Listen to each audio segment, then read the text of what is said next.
நாடாளுமன்ற தேர்தலுக்கான அரசியல் வியூகங்களை அனைத்து அரசியல் கட்சிகளும் வகுக்க தொடங்கி இருக்கின்றன. அதற்கு முன்னோட்டமாக இப்போது கடந்த 2021ஆம் ஆண்டிலிருந்து பாரதிய ஜனதா கட்சியுடன் கூட்டணியில் இருந்த அதிமுக கூட்டணியிலிருந்து விலகி 4 மாதங்கள் ஆகியுள்ள சூழ்நிலையில் அதிமுகவிலிருந்து விலகிய அந்த சிறுபான்மை வாக்குகளை பெறுவதற்காக பல்வேறு கட்ட புதிய வியூகங்களை அமைத்து வருகிறது. அதில் ஒரு கட்டமாக மதுரையில் நேற்று நடைபெற்ற எஸ்டிபிஐயின் மாநில மாநாட்டில் அதிமுகவின் பொதுச் செயலாளர் எதிர்க்கட்சி தலைவர் எடப்பாடி பழனிசாமி பங்கேற்றார். இந்த மாநாட்டின் மூலமாக தமிழக அரசியலில் எஸ்டிபிஐ கட்சியானது வரும் நாடாளுமன்ற தேர்தலில் எத்தகைய கூட்டணி வியூகத்தை அமைக்க இருக்கிறது என்றும் அதிமுகவின் கூட்டணியில் எஸ்டிபிஐ கட்சி இருக்கிறதா என்பது உள்ளிட்ட பல்வேறு விதமான யூகங்கள் சந்தேகங்கள் எழுந்திருக்கின்றன.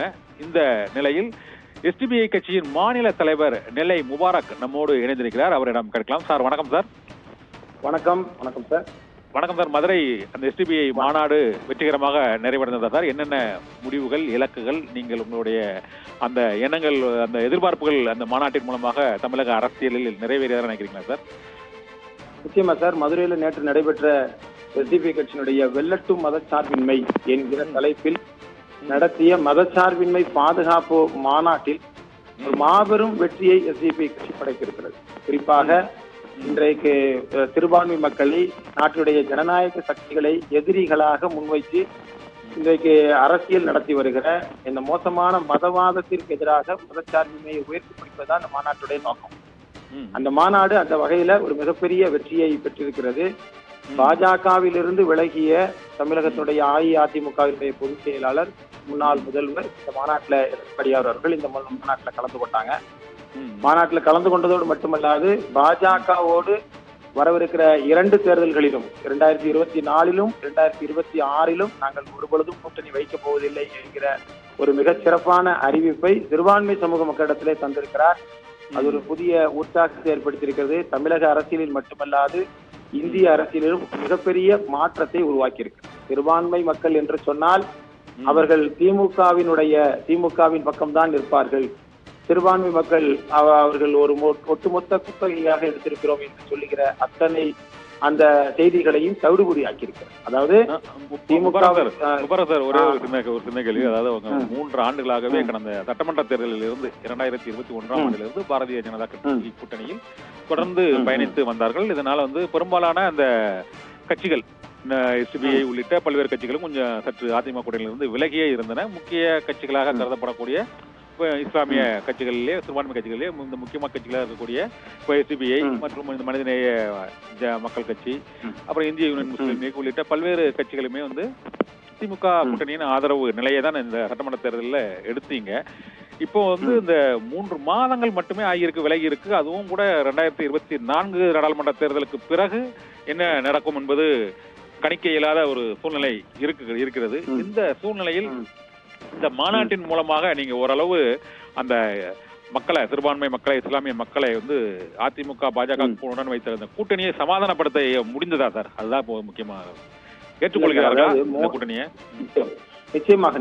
அதாவது கூட்டணி என்பது 2வது. மாநாட்டில முன்னாள் முதல்வர் அவர்கள் எஸ்டிபி எங்களது கூட்டணிக்கு வர வேண்டும், எங்களது கூட்டணியில் இருக்கிறது என்பதாக அறிவித்தார். அதே போல எஸ்டிபி பொறுத்தவரை அந்த அறிவிப்பை நாங்கள் மனதார வரவேற்கிறோம். அதே போல வரவிருக்கிற எங்களது பொதுக்குழுவில் ஒரு சிறப்பான முடிவை நாங்கள் எடுப்போம் என்பதாக நாங்கள் அறிவிக்கிறோம். 3 மாதமே ஆனாலுமே கூட சிறுபான்மை மக்களுடைய பிரச்சனையை இதுவரை பெரிய கட்சிகள், முக்கிய கட்சிகள் திமுகவோ அதிமுகவோ, இந்த 2 கட்சிகள்ல அதிமுகவை பொறுத்தவரை மிக முக்கியமாக முஸ்லிம்களுடைய மிக பிரதானமான கோரிக்கை, அப்பாவி சிறைவாசி முஸ்லிம் சிறைவாசிகளை விடுதலை செய்வோம் என்று சொல்லுகிற அந்த உரிமை முழக்கத்திற்கு அப்படி அந்த வாக்கு கொடுத்து வந்தாங்க. முதல்வர் ஸ்டாலின் வாக்கு கொடுத்து வந்தாங்க. 2.5 வருட காலமாக அதற்காக எந்த முயற்சியும் செய்யாத நிலையில், அதை தாண்டி எதுவுமே செய்யாத நிலையில தமிழக சட்டமன்றத்துல ஒரு தீர்மானத்தை கொண்டு வந்தது என்பது உண்மையிலேயே ஒரு வரலாற்று சிறப்பு மிகுந்த ஒரு விஷயம். முஸ்லிம்களுக்காக வேண்டி சட்டமன்றத்துல ஒரு எதிர்கட்சியினுடைய தலைவர் தீர்மானம் கொண்டு வராங்கன்னா சாதாரணமான விஷயம் இல்லை. அதோட இந்த 3 மாத காலத்துல முஸ்லிம்களுக்கு பாதிக்கப்படுற பிரச்சனை, வேலூர்ல சிறையில் இருக்கிற அந்த பள்ளிவாசல் மசூதி அது திறக்கப்படவே இல்லை என்று சொல்லுகிற அந்த இது போன்ற பல பிரச்சனைகளுக்கு முஸ்லிம்கள், கிறிஸ்தவர்களுக்கு ஏற்படுகிற பிரச்சனைகள் எல்லாம் இன்றைக்கு அரசியல் பொது வழியில பிரதிபலித்துக் கொண்டிருக்கிறார் தமிழகத்துடைய எதிர்கட்சி தலைவர் அவர்கள். எனவே அந்த வகையில் பார்த்தால் அதிமுக ஒரு பெரிய மாற்றம் வந்திருக்கிறது. அஇஅதிமுகவை பொறுத்தவரை, அதே போல அதிமுகவை பொறுத்தவரை எங்களுக்கு பாஜக என்பது ஒரு மிகப்பெரிய ஒரு பிரச்சனையாக இருந்தது. அப்போ தமிழ்நாட்டை பொறுத்தவரை எப்பொழுதுமே நாங்கள் தொடர்ந்து சொல்லி வருவதை போல பாஜகவிற்கு இங்கு இடம் இல்லை. இங்கு அதிமுகவும் திமுகவும் தான் இந்த இரண்டு துருவங்களாகத்தான் தமிழ்நாட்டில் இருக்க முடியும் வழியே ஒரு பொழுதும் இங்கே பாஜகவிற்கு இடமில்லை என்று சொன்னோம். அதை நிரூபிக்கிற வகையிலான நடவடிக்கைகளை இப்பொழுது அஇஅதிமுக தொடங்கி இருக்கிறது. அதை தொடர்ந்து கொண்டிருக்கிறது. சிறுபான்மை முஸ்லிமுடைய பிரச்சனையை பொது வெளியில, அரசியல் வெளியில பேசிக் கொண்டிருக்கிறது என்ற வகையில் அஇஅதிமுகவுடைய அந்த குரலை வலுப்படுத்த வேண்டிய அவசியம் நமக்கு இருக்கிறது. அந்த வகையில உறுதியாக வர 2024 26 பாஜக எதிர்ப்பில் அஇஅதிமுகவை பயன்படுத்த வேண்டிய கடமை நமக்கு என்பதாக நாங்கள் சொல்கிறோம்.